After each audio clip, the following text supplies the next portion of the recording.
नमस्कार, future express में आप सभी का स्वागत है। मैं हूं वीरेंद्र कुमार और इंडस्ट्रीज पे निफ्टी बैंक पर आपकी मिड डे अप्रोच क्या हो, स्टॉक फ्यूचर्स सेकंड हाफ के लिए चेस करने के लिए यानी लॉन्ग शॉर्ट साइड पे क्या अच्छे हैं, सब पे करेंगे बात। एसबीआई सिक्योरिटीज के सुदीप शाह हमारे साथ इस कार्यक्रम में आज मेहमान होंगे, उनसे करेंगे अगले आधे घंटे चर्चा। निफ्टी लेके आइए आपकी स्क्रीन पे और निफ्टी बैंक दोनों की ट्रेजेक्टरीज को देखते हैं। 22420 लगभग 41 अंक नीचे इस वक्त निफ्टी ट्रेड कर रहा है और 47,605 पे करीब 27 अंक नीचे निफ्टी बैंक है। प्रेशर अभी अगर इस वक्त किसी चीज का है तो वो है निफ्टी आईटी, जो कि करीब 200 अंक नीचे ट्रेड कर रहा है और करीब 34846 का। पहले वीकनेस को समझते हैं। वीकनेस में याद रखिएगा निफ्टी आईटी का आज का लो एज ऑफ नाउ जितना भी है, 34,810 820 ये मान के चलिए, लगभग 34,700 की ट्रेजेक्टरी को गैस कर लीजिए 690-700। ये वो ट्रेजेक्टरी है जो कि पिछले कुछ सेशन की यानी 26 मार्च से लेके अब तक की लोवेस्ट ट्रेजेक्टरी है। हम 100 डेमा के नीचे ट्रेड कर रहे हैं और 200 डेमा जो निफ्टी आईटी में परसिस्ट करता है वो है 33,900। यानी जो एक और फियर हमारे आगे या फिर हमारे करंट निफ्टी के मोमेंटम या बैंक निफ्टी के मोमेंटम को पंचर करने में, कोलैप्स करने में आई थिंक अहम भूमिका निभा रहा है वो है निफ्टी आईटी। थोड़ा सा कॉशियस रहिएगा। 34,700 का 690 का क्लस्टर इसके लिए बहुत महत्वपूर्ण। उसको ब्रीच करा तो I think further stop losses trigger और पेन बढ़ सकता है। निफ्टी लेके आइए। आज सुबह मेरी कमेंट्री क्या थी, देखिए सुबह सुबह आज हमें गिफ्ट निफ्टी में एक वीकनेस मिल रही थी। 22 करीब 410 की ट्रेजेक्टरी थी और डिप मिल रहा था हमको 50-60 अंकों का। मैंने आपको सुबह एक बड़ी इंटरेस्टिंग चीज बताई थी कि कल का जो ऑप्शन स्टैट्स था उसमें पुट राइटर्स ने अपने आप को 400 के क्लस्टर में प्लेस नहीं किया था। बड़े पुट राइटर्स का कन्विक्शन 22,300 पे ही परसिस्ट कर रहा था और मैंने आपको सुबह क्लियरली मॉर्निंग में कहा था कि 381-325 ये वो ट्रेजेक्टरी है। A dip over this and above this, मतलब यहां तक का और इसके हल्का ऊपर तक का डिप आप बाय कर सकते हैं। निफ्टी का आज का इंट्राडे लो अब तक रहा है करीब 22,387, बहुत क्लोज इसके 6 पॉइंट ऊपर। बट अभी भी अगर आप कुछ स्टॉक फ्यूचर्स को देखें, जरा एक बार आप कंट्रीब्यूटर्स की लिस्ट लेके आइएगा। अगर आपने उस डिप को बाय किया हो तो एक बार तो आपको 70-80 पॉइंट का स्विंग मिला, क्योंकि उस डिप को लगाने के बाद हमने करीब 22,455 तक का हाई भी देखा है। बट क्या ये अप्रोच आप पूरे दिन रखें? एक बार जरा आप कंट्रीब्यूटर्स लेके आइए। आज L&T दिक्कत में है, आज ICICI बैंक, आज Infosys, Reliance, TCS, Kotak Mahindra bank, axis bank बतौर लॉन्ग इंडेक्स ट्रेडर शायद ये वो शीट ना हो जिसको आप देखना चाहें। लेकिन एक और बात याद रखिएगा, शॉर्ट करना मुश्किल है, क्योंकि इधर जो खड़ा हुआ है ना सबसे ऊपर HDFC बैंक, बीते 4 महीने में कुछ ऐसे सेशंस रहे हैं जब पूरा बाजार एक तरफ था, मात्र अकेला HDFC बैंक आपके डाउनसाइड को रेस्ट्रिक्ट करके पूरे दिन शॉर्ट होल्डर्स को टायर्ड करके थका के आखिरी में ऊपर ले गया बाजार को। मैं एक बार जरा स्टैट्स देखता हूं निफ्टी के इस वक्त के, जो पुट राइटर्स के और कॉल राइटर्स के स्टैट्स है वो क्या है, इस ट्रेजेक्टरी को डिफाइन करने की कोशिश करते हैं कि हो क्या रहा है। फिर सुदीप के पास चलेंगे। आपके स्क्रीन पे 4 कॉल्स और पुट्स आएंगे। देखिए 22,400 पे क्या हो रहा है, 33 लाख का इंट्राडे बिल्डअप। बट एक चीज आपने देखी, in comparison with I think 22,500 ये OI काफी कम है, यानी 22,400 का कॉल राइटर उतना स्ट्रॉन्ग ग्रिप लेने को अभी राजी नहीं है। और एक और चीज, 22,400 पे जो आउटस्टैंडिंग OI है 65 लाख का है, सबसे बड़ी राइटिंग वहीं पर हुई है। तो मैं अपनी सुबह की जो मेरी आई थिंक अप्रोच थी, अ डिप टुवर्ड्स 381, मैं उसको बाय करूंगा। अगर मेरे पास है तो मैं होल्ड करूंगा। याद रखिएगा मैं उस ट्रेड को 325 की ट्रेजेक्टरी तक रखूंगा। और क्योंकि 22,500 पे कॉल राइटर है, अभी भी अगर मेरा वो लॉन्ग ट्रेड काम कर गया तो किसी भी सर्कमस्टेंसेस सेकंड हाफ में, जो कि 12 बजे से शुरू होता है, मैं 470, 480 या फिर 490 के क्लस्टर में अलविदा कह दूंगा। बड़े स्विंग के लिए और फर्दर अपसाइड खोलने के लिए निफ्टी को अभी स्पॉट में 22,526 के ऊपर सस्टेन करना काफी जरूरी होगा। तो हमारे पास चैलेंज अभी है Nifty IT. Now let's come to Nifty bank. 47,599 का स्तर यहां पे है, खुला, खुलते ही साथ कोलैप्स हुआ। जरा प्लीज लेवल्स लेके आइएगा। सुबह के क्या मेंशन किया गया था? मेंशन यही किया गया था कि ये इंडेक्स रोलोवर्स के स्टैट्स में कल के बिहेवियर के मुताबिक 47,500 के क्लोज के मद्देनजर एक स्ट्रॉन्ग इंडेक्स है। एनी डिप टुवर्ड्स बेस 1 और अबव बेस 1 47,310। आज का जो निफ्टी बैंक का इंट्राडे लो है, आप यकीन मानिए वो थी करीब करीब 390 की ट्रैजेक्टरी, तो बहुत नजदीक इसके कर्व इसने ले लिया। और मैं अभी भी मान के चल रहा हूं जिस तरीके से एचडीएफसी बैंक बिहेव कर रहा है, सेकेंड हाफ में अगर बाजार में रंगत लौटी या फिर पुल बैक आया तो वो एक एचडीएफसी बैंक होगा जो वो रंगत लौटाएगा। एक बात याद रखिएगा, एचडीएफसी बैंक में मैं कोई प्राइस भी नहीं दे रहा हूं, ना मैं दे सकता हूं। 1500 एचडीएफसी बैंक के लिए क्रिटिकल है। That's 100 day exponential moving average. 100 day में अगर उसको रीगेन कर जाए तो स्ट्रेंथ ये ले आएगा। वही अप्रोच रहेगी। और याद रखिएगा निफ्टी बैंक का आज का इंट्राडे हाई क्या है। सुबह हमारी बात क्या हुई थी, रेजिस्टेंस वन लेके आइएगा 671। अगर इसके ऊपर स्पॉट सस्टेन कर गया तभी मूव आएगा। बहुत देर सस्टेन नहीं कर पाया, एक टिक में गया फिर कोलैप्स हो गया। 671 अगर बाइसेक्ट हो गया, कुछ देर सस्टेन कर गया, तब आएगा आपको 788 और 928 का स्विंग का मजा। Otherwise 671 highest trajectory, 390, 381, 310 lowest trajectory. Sudeep, good afternoon, कार्यक्रम में स्वागत है। आज हमारे पास प्रेशर पॉइंट्स काफी हैं, बट हमारे pass on the contrary Guinness के साइड में एक एचडीएफसी बैंक खड़ा है जो कि इक्वेशन को, इस तराजू के दोनों कहीं ना कहीं तरफ वजन को बराबर कर रहा है। आपका व्यू इंडिसेस पे क्या है और आपके आज के 3 स्टॉक फ्यूचर्स? नमस्कार, गुड आफ्टरनून वीरू जी।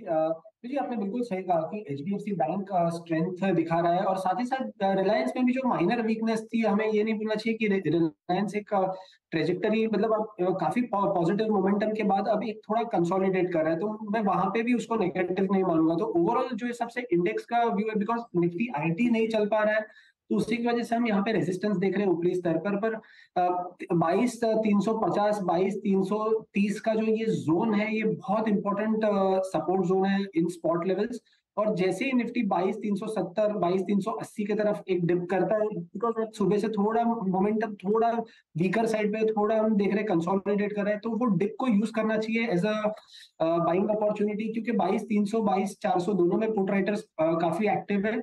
मुझे लग रहा है ये जो डिप आएगा वहां पे हमें बाय करना चाहिए। और पहला लेवल जो अपसाइड में मैं देख रहा हूँ वो है 22,510। यहाँ पे एक रेजिस्टेंस निफ्टी ले सकता है, तो 22,370-80 के आसपास आप बाय करें निफ्टी को 40 एक पॉइंट के स्टॉप लॉस के साथ, और 22,500 22,520 के बीच में हम इसे बुक कर सकते हैं। ओके, निफ्टी बैंक पर आपका व्यू सुदीप? निफ्टी बैंक में जो हिसाब से मोमेंटम हमने कल के सेशन में देखा था कि पिछले 7-8 दिन का जो एक कंसोलिडेशन था, उसमें से परसों और कल ब्रेकआउट के बाद जो फॉलोअप एक्शन आया था। और एक चीज ये देखना चाहिए हमें कि स्पॉट का जो कल का लो था 47,373 का और आज का 47,408, ये काफी नजदीक है। तो जब तक ये जो 47,350 47,400 का जो जोन है ये वायलेट नहीं करता है, तब तक मुझे लग रहा है बैंक निफ्टी ऊपर की तरफ हम लास्ट 1-1.5 घंटे में मुझे लग रहा है एक अच्छा मोमेंटम आते हुए मैं एक्सपेक्ट कर रहा हूँ बैंक निफ्टी में। और 47,850 से लेके 47,900 तक का लेवल बैंक निफ्टी में आ सकता है अगले 1 से 2 सेशन में। ये निफ्टी बैंक पर आपका व्यू था। अब आते हैं स्टॉक फ्यूचर्स पे। सुदीप, आपके 3 कन्विक्शन आइडियाज इस वक्त क्या है? वीरू जी, पहला कन्विक्शन आइडिया है बीईएल पे। हम ये देख रहे हैं कि सुबह से जो हिसाब से बीईएल में एक अच्छा मोमेंटम बना हुआ है, स्टॉक में पिछले 4-5 दिन से higher top higher bottom formation भी है, और आज 4.5% ओपन इंटरेस्ट भी फ्यूचर्स में ऐड हुआ है। और साथ ही साथ स्टॉक अपना जो 11 मार्च का जो स्विंग हाई था 217, उसके ऊपर सस्टेन होने में कामयाब हो रहा है। तो मुझे लग रहा है 219 के स्टॉप लॉस के साथ 227 के टारगेट के लिए हम बीईएल को बाई कर सकते हैं। दूसरा आइडिया है मेरा आईआरसीटीसी पे।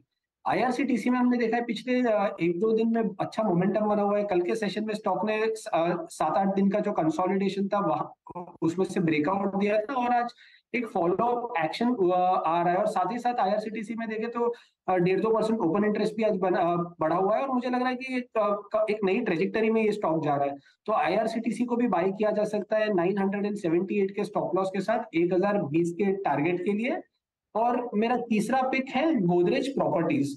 तो गोदरेज प्रॉपर्टीज में भी हमने देखा है कि सुबह से जो हिसाब से एक बहुत बढ़िया मोमेंटम इनफैक्ट पिछले 2-3 दिन से रियल एस्टेट स्टॉक्स में काफी एक अच्छा मोमेंटम हमने देखा था और स्टॉक अब अपनी जो पिछली लाइफ टाइम हाई की जो ट्रेजेक्टरी थी 2560 की जो मार्च 2024 में स्टॉक ने दिखाई थी, वहां तक अब पहुंच रहा है। और पिछले 4 दिन में higher top higher bottom formation भी हो रहा है और साथ ही साथ गोदरेज प्रॉपर्टीज में ओपन इंटरेस्ट भी लॉन्ग साइड पे बन रहा है और ज्यादा। तो मुझे लग रहा है यहाँ पे गोदरेज प्रॉपर्टीज को भी बाय किया जा सकता है 2470 के स्टॉप लॉस के साथ, 2560 2580 के टारगेट के लिए।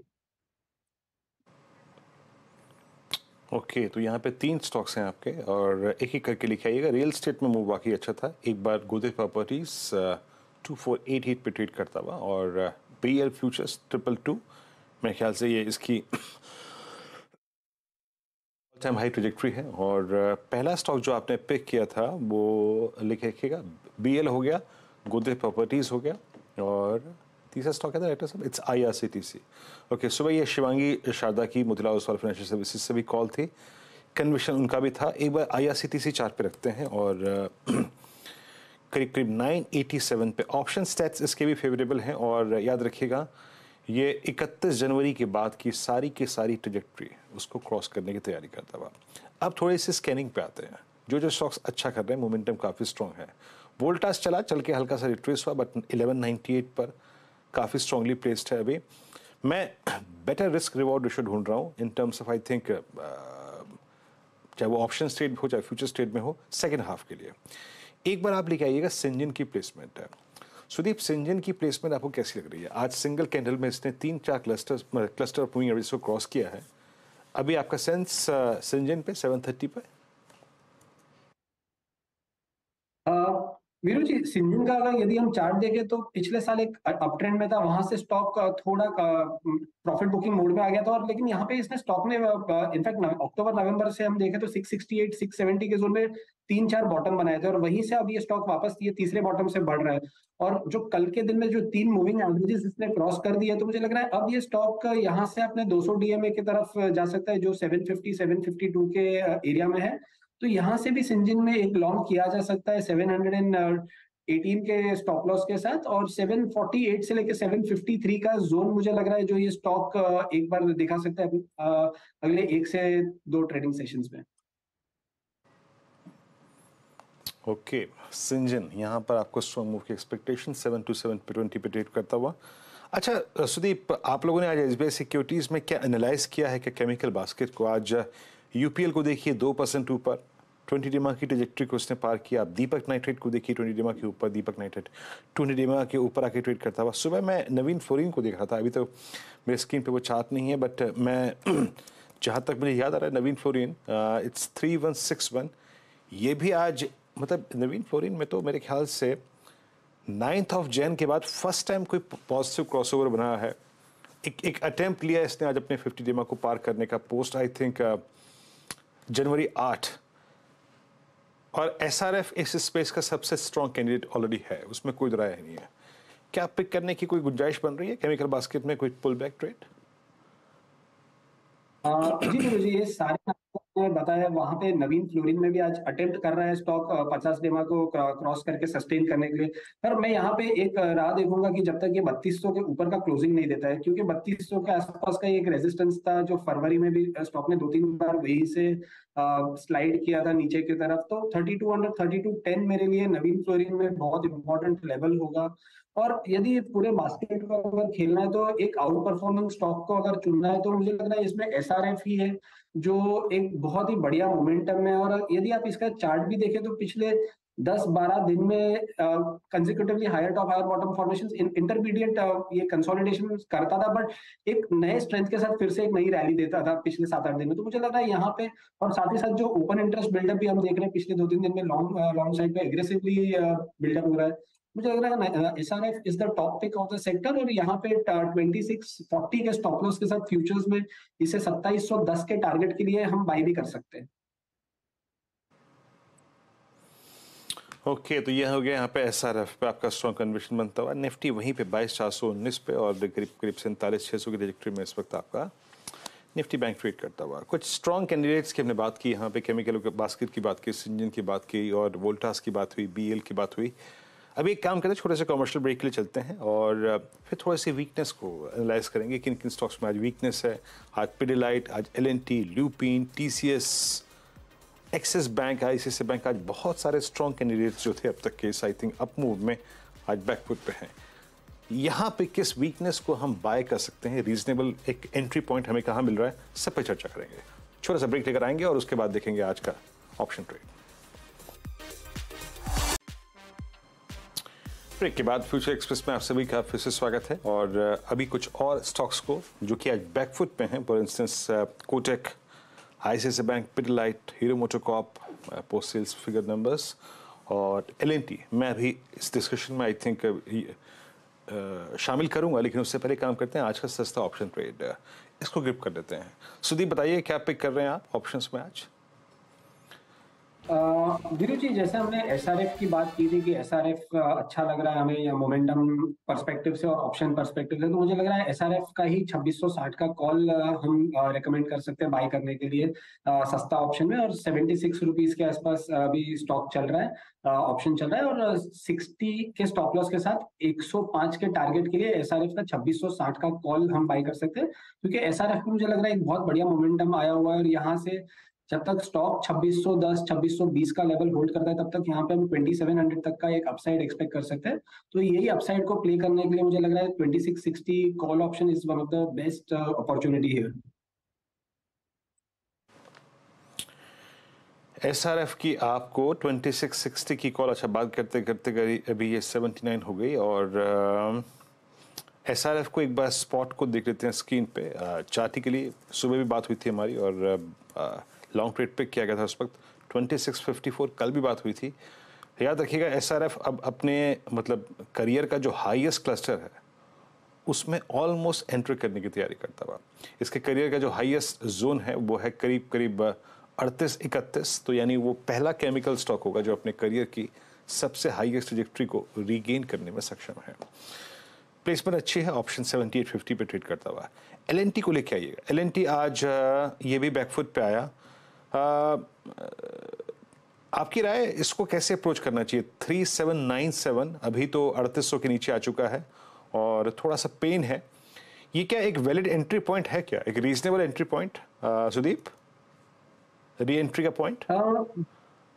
वीरू जी, एल&टी का यदि हम चार्ट देखें तो कल एक अच्छे मोमेंटम में स्टॉक ने क्लोज दिया था और आज थोड़ा वीक हमें यहाँ पे मोमेंटम नजर आ रहा है, पर ओवरऑल ट्रेंड स्टॉक का स्ट्रॉन्ग है। पिछले जो रोल ओवर्स हुए थे वहां पे भी रोल ओवर्स काफी स्ट्रॉन्ग थे, तो मुझे लग रहा है ये एक जो डिप है, समझिए अगर फ्यूचर्स में 3775 3780 के आसपास का जो डिप मिलता है उसे एक बाइंग अपॉर्चुनिटी हमें देखना चाहिए। और जब तक ये 3750 के ऊपर होल्ड करता है तो ओवरऑल मेरा व्यू है कि एल&टी हमें अगले 4 से 5 सेशंस में 3950 4000 के जोन में वो ट्रेजेक्टरी में जाते हुए हम देख पाएंगे, क्योंकि अब देखिए क्यूमेंस फिर सीमेंस ये सारे स्टॉक्स में एक अच्छा मोमेंटम बना हुआ है। एल&टी में भी मुझे लग रहा है कि 1-2 दिन का साइडवेज कंसोलिडेशन के बाद ये 3750 सपोर्ट को होल्ड करके ये 3950 4000 के ट्रेजेक्टरी में चला जाएगा।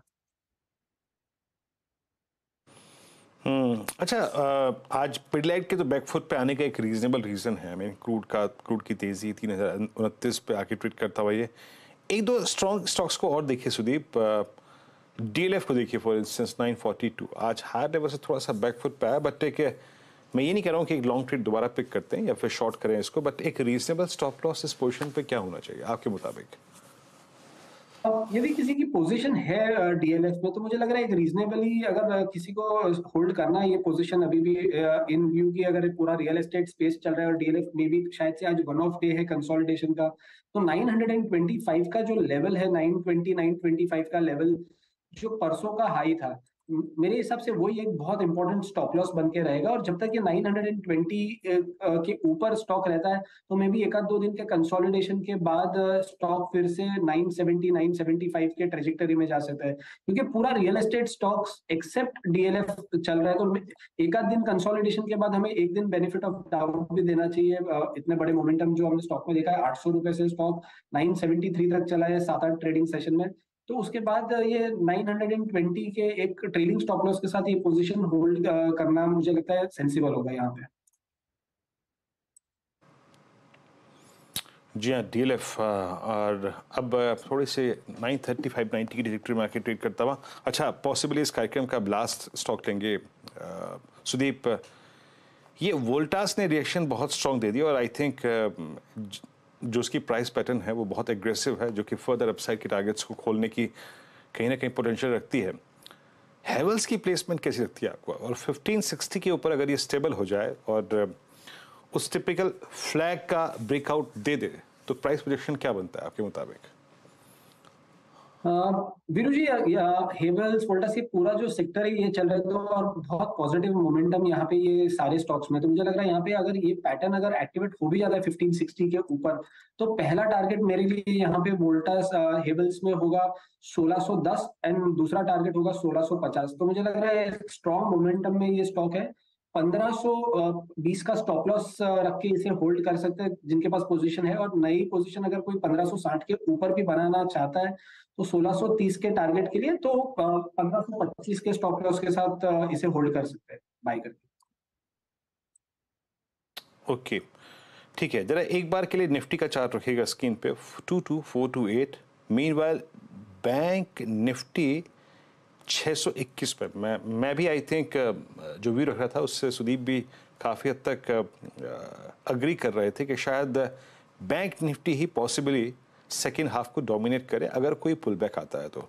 सुदीप, मैं आपसे ये प्रश्न ये पूछूंगा कि मान लीजिए उसको ट्रांसलेट मैं करूँ स्टॉक फ्यूचर्स पे। मैं इंडेक्स ट्रेड नहीं करता, मैं स्टॉक फ्यूचर्स को ट्रेड करता हूँ। एक एक करके जरा निफ्टी बैंक के डायरेक्टर साहब कंट्रीब्यूटर्स रखिएगा स्क्रीन पे। AU small finance bank pull back from extremely oversold trajectory, आज 20 DMA को क्रॉस करता हुआ। एक्सिस बैंक खराब चार्ट है, उतना एग्रेसिव नहीं है। बंधन का चार्ट अच्छा है, बैंक ऑफ बड़ौदा का चार्ट अच्छा है। HDFC बैंक 100 DMA की ट्रैजेक्टरी को स्ट्राइक करता हुआ। ICICI बैंक आज बैकफुट पे। IDFC फर्स्ट बैंक 20 DMA को पार करता हुआ। इंडसइंड बैंक की प्लेसमेंट में अब तक के इस चार्ट एनालिसिस को देखूँ ना तो सबसे स्ट्रॉन्ग है सुदीप। 15 जैन से लेकर अब तक की पूरी ट्रैजेक्टरी को ये काटने में अच्छी तरीके से प्लेस्ड है, हम ये कह सकते हैं। अगर मैं आपसे कहूं कि आपको बैंक निफ्टी की सेकेंड हाफ की पॉसिबल स्ट्रेंथ जो आ सकती है उसको प्ले करना है स्टॉक फ्यूचर्स के जरिए, तो आपका प्रिफर्ड कॉल क्या होगा? वीरू जी, अगर मुझे ये बैंक निफ्टी का पुल बैक प्ले भी करना है तो मुझे लग रहा है मेरे दो प्रेफर्ड चॉइसेस होंगे और वो दोनों है HDFC बैंक और इंडसइंड बैंक। क्योंकि ICICI बैंक में मे भी अगर रिवर्सल भी आया आधा 1% का, पर वो अभी भी थोड़ा बैकफुट पे थोड़ा सेलिंग प्रेशर वहां पे दिख रहा है और मुझे लग रहा है वहाँ उसे हमें चूज नहीं करना चाहिए। जो आउट परफॉर्म कर रहा है सुबह से compare to all other banks वो है IndusInd bank and HDFC bank. तो ये दो स्टॉक्स पे हमारी नजर होनी चाहिए। और स्पेसिफिकली अगर हम इंडसइंड बैंक की बात करें तो स्टॉक अब अपना जो मार्च का जो एक स्विंग हाई था 1575 का फ्यूचर्स में, अब ये उसी उसी वही लेवल पे आके ट्रेड कर रहा है और वो काफी, और यहाँ से जो वॉलेटिलिटी हम देख रहे हैं पिछले आधे एक घंटे में थोड़ा बहुत चॉपीनेस है, फिर भी ये स्टॉक अपने हायर लेवल्स पे स्ट्रॉन्ग खड़ा है। वहां पे एट द मनी में पुट राइटिंग भी हो रही है। तो ओवरऑल मुझे लग रहा है कि जो प्लेसमेंट है 1540 का एक स्टॉप लॉस लेके इंडसइंड बैंक में यदि हम चले तो पोजिशनली ये 1610 1620 के लेवल्स तक भी जा सकता है ये स्टॉक आने वाले कुछ 2 से 3 सत्रों में। तो ओवरऑल मुझे लग रहा है इंडसइंड बैंक और HDFC बैंक पे मैं ओवरवेट हूँ अक्रॉस द बैंकिंग स्पेस। और PSU बैंक्स में भी एक अच्छा मोमेंटम बन रहा है, पर ओवरऑल बैंक निफ्टी की स्कीम में अगर यदि हम देखें तो PSU बैंक्स का वेटेज थोड़ा कम है। तो प्राइवेट साइड पे अगर हम देखें तो HDFC बैंक और इंडसइंड बैंक की एक ऑब्वियस चॉइस बन जाती है फिर। जी हाँ, चलिए सुदीप, बहुत बहुत शुक्रिया। इस बीच CI के इवेंट में इस वक्त से भी प्रमुख वक्तव्य दे रही हैं। आइए जरा उसको सुनते हैं। Into velocity. India has always had the mass because it's had this huge scale, this huge size, the demographic dividend. We've always had it. But what is it that is giving us momentum today is the velocity. What is the manifestation of this velocity? Whenever I meet overseas investors, and I meet many of them today because many of them are coming into India because they either want to start investing in India or increase their allocations to India. And at the same time, we have an outreach program. We go and meet a large number of foreign investors to tell them and talk to them about India and its market. And what I share with them are my thoughts, two very simple thoughts about velocity. I'm not an economist, so I'm very happy to plead ignorance that I don't understand complex econometric models. To me, I track only two sets of parameters. The first are tax collections. Because as they say, there are only two realities in life, taxes and death. So we won't talk about death, we can talk about taxes. There is no assumption in tax collection numbers. There are no models. This is a reality, you can trust it. So you look at the GST collections, and it's been an amazing story for the country. Yes, initially it was about greater compliance. After that, yes, there was a certain element of inflation. But at the end of the day, there is the growth there. And what started as over there 1 lakh crores per month is today at 1.68. This is not trivial. And the global investors, when they see this chart, they actually find that it's illuminating, that, oh, we didn't realize it was this good. Look at the advanced tax, and again, I talked to them about how in India we have a concept of advanced tax, which is nothing but a forward-looking statement by the economy as a whole as to how much profit is going to be made in the system. So you look at the numbers quarter on quarter, 14% up in, this is cumulative, quarter on quarter. So 14%, 21%, and Q3 up 20% from last year. This is the velocity of India.